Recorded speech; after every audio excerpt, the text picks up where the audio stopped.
Hello friends, ഇന്ന് കുറച്ച് വെയിൽ കുറവായതെന്ന് നമ്മൾ കുട്ടികളെയും ചട്ടികളൊക്കെ പെറുക്കിയെടുത്ത് ബസ് കയറി തൊട്ടടുത്ത മാർക്കറ്റിൽ പോകാമെന്ന് കരുതി. ഞങ്ങൾ ബസ് കയറിയപ്പോഴാണ് ഞാൻ ആ അത്ഭുതകരമായ കാഴ്ച കണ്ടത്. ഫ്രണ്ട് സീറ്റിലേക്ക് പോകണമെങ്കിൽ ചെരുപ്പ് അയച്ചു വെക്കണം. പിന്നെ ഞങ്ങൾക്ക് അതിനൊന്നും വയ്യ. അതുകൊണ്ട് തൊട്ടടുത്ത സീറ്റിൽ തന്നെ നമ്മൾ കയറിയിരുന്നു. എൻ്റെ അടുത്താണെങ്കിൽ ഒരു സുന്ദരിയായ അമ്മമ്മ ഫോൺ തോണ്ടിക്കൊണ്ടിരിക്കുന്നു. അതും നോക്കി ഞാൻ കുറേ നേരം ഇരുന്നു. അപ്പോഴാണ് പെട്ടെന്ന് മാർക്കറ്റ് എത്തിയത്.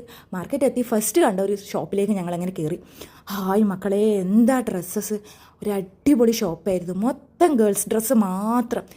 കണ്ടുകൊണ്ടിരിക്കുക എന്താ രസം! ഈ ഗേൾസിന് ഈ ഡ്രസ്സസ് കണ്ടാലും മടുക്കില്ല.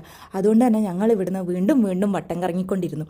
നല്ല നല്ല ഡ്രസ്സസ്, പിങ്ക്, വൈറ്റ് കളേഴ്സാണ് കൂടുതലുള്ളത്. കാരണം ഇവിടെ സമ്മർ ആയതുകൊണ്ട് ഇവർ ഇങ്ങനത്തെ ഡ്രസ്സസ്സാണ് വെയർ ചെയ്യുക. അപ്പോൾ ഇതൊക്കെ കാണാൻ എന്ത് രസമാണെന്നറിയോ. ഞങ്ങളിവിടെ നിന്ന് ഇങ്ങനെ കറങ്ങി ഒരുപാട് നേരം കറങ്ങി. അവസാനം സമയം നോക്കുമ്പോഴാണ് മനസ്സിലായത് ഒരു 1.5 മണിക്കൂറായി ഇരുന്ന് കറങ്ങുന്നത്. നമ്മൾ പ്രത്യേകിച്ച് ഒന്നും വാങ്ങിയതുമില്ല. ഇതൊക്കെ ഒന്ന് കാണുക എന്നതാണ് നമ്മുടെ മെയിൻ മോട്ടീവ്. അതിനാണ് നമ്മൾ പുറത്തിറങ്ങിയത്. കുറച്ച് നേരമൊക്കെ ഇങ്ങനെ കണ്ടു കഴിഞ്ഞപ്പോൾ പിള്ളേരെ അടയാൻ തുടങ്ങി. അവർക്ക് ഈ ഡ്രസ്സസൊക്കെ എത്ര നേരം കണ്ടിരിക്കാൻ പറ്റും. അങ്ങനെ ഞങ്ങൾ പുറത്തിറങ്ങിയപ്പോഴാണ് ഗൈസ് ഞങ്ങൾ പെട്ടത്. അവിടെയാണെങ്കിൽ മൊത്തം ടോയ്സ്. കുട്ടികൾക്ക് കണ്ണിന് അത്ഭുതപ്പെടുത്തുന്ന തരത്തിലുള്ള പല പല കളേഴ്സിൽ, വെറൈറ്റിയിൽ ടോയ്സ്. പിള്ളേർ അതൊക്കെ ഒന്ന് തൊട്ട് നോക്കി. ഞങ്ങൾ പ്രത്യേകിച്ചൊന്നും വാങ്ങിച്ചു കൊടുത്തില്ല. കാരണം ഇതൊക്കെ ഒരു 5 മിനിറ്റത്തേക്കേ ഉള്ളൂ എന്ന് ഞങ്ങൾക്കറിയാം. അങ്ങനെ കുറച്ച് നേരം ഞങ്ങൾക്ക് നടന്നപ്പോൾ പിള്ളേർക്ക് വിശക്കാൻ തുടങ്ങി.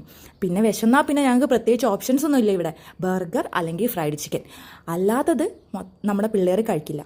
മിക്കവാറും ഐറ്റംസ് നമുക്ക് അറിയില്ലല്ലോ. കൂടുതലും ഇവരുടെ ഐറ്റംസാണ് പുറത്തൊക്കെ ഉണ്ടാവുക.